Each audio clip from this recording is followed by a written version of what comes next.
নমস্কার, আমি জয়তী, একজন সাইকোলজিক্যাল কাউন্সিলর। আজকে আমি আমার পেজে একটা লাইভ করবো ভেবেছিলাম, বাট কোনো একটা কারণে টেকনিক্যাল ইস্যুর জন্য আমার লাইভটা হলো না। তাই জন্য আপনাদের কাছে একটা ভিডিও পোস্ট করে দিই, যেই বিষয়টার উপরই আমি এই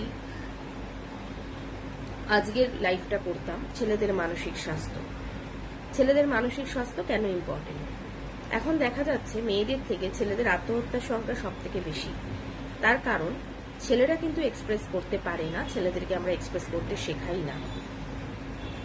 কেন শেখাই না? কারণ আমাদের সমাজ পুরুষতান্ত্রিক, আমাদের সমাজ শেখায় না যে ছেলেদের কোনো মানসিক অনুভূতি, তাদের আবেগ অনুভূতি, তাদের কষ্ট থাকতে পারে। তাদেরকে সবসময় শেখানো হয় তোমাদের কষ্ট অনুভূতি সবই থাকবে লুকোনো, গোপনে, তোমরা সেগুলো এক্সপ্রেস করবে না, তাহলে কিন্তু তোমরা মেয়েতে প্রতিপন্ন হবে। কারণ আমরা মেয়েরা খুব সহজেই কাউকে কোনো কথা বলতে পারি, এটা কিন্তু মেয়েদের একটা খুব বড় গুণ। আর ছেলেদের কিন্তু এটা একদমই গুণ নয় যে ছেলেরা কিন্তু কাউকে কোনো কথা বলতে পারে না। ছেলেদের অনেক রকমের প্রবলেম থাকে, অর্থনৈতিক প্রবলেম, সাংসারিক প্রবলেম। চেষ্টা করবেন আপনার বাড়ির পুরুষ, সে পিতা হতে পারে, স্বামী হতে পারে, দাদা হতে পারে, ভাই হতে পারে, তার বন্ধু হয়ে ওঠার।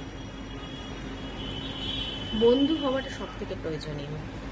যদি দেখবেন আপনার পার্টনারে বা আপনার ভাই বা আপনার দাদার মানসিক স্বাস্থ্যটা আপনি খেয়াল রাখতে পারেন, তাহলে কিন্তু একটা খুব হ্যাপি ফ্যামিলি লিড করতে পারবেন।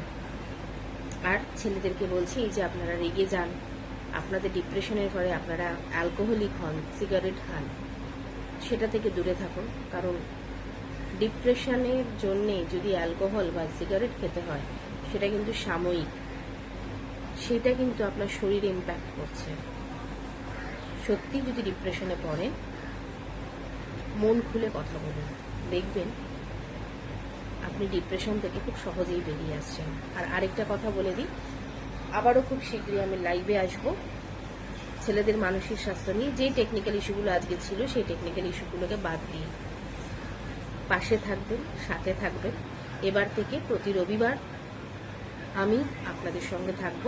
আরেকটা কথা, আমি ডিসিশন নিয়েছি প্রতি রবিবার করে আমি একটা ফ্রি কাউন্সেলিং করব। কেউ যদি অর্থনৈতিকভাবে মনে করেন যে আপনি পারছেন না দিতে, কোনো অসুবিধা নেই, আমাকে মেসেঞ্জারে একবার একটু জানাবেন, আমি আপনাদের জন্য আছি। সেটা যে কেউ হতে পারে, আপনার পাশের বাড়ির যদি কেউ থাকে যিনি অর্থনৈতিকের জন্যে তার মানসিক স্বাস্থ্য হেল্প করবার মতন কাউকে পাচ্ছেন না, আমি আছি। আর এটা একটু শেয়ার করে দেবেন যাতে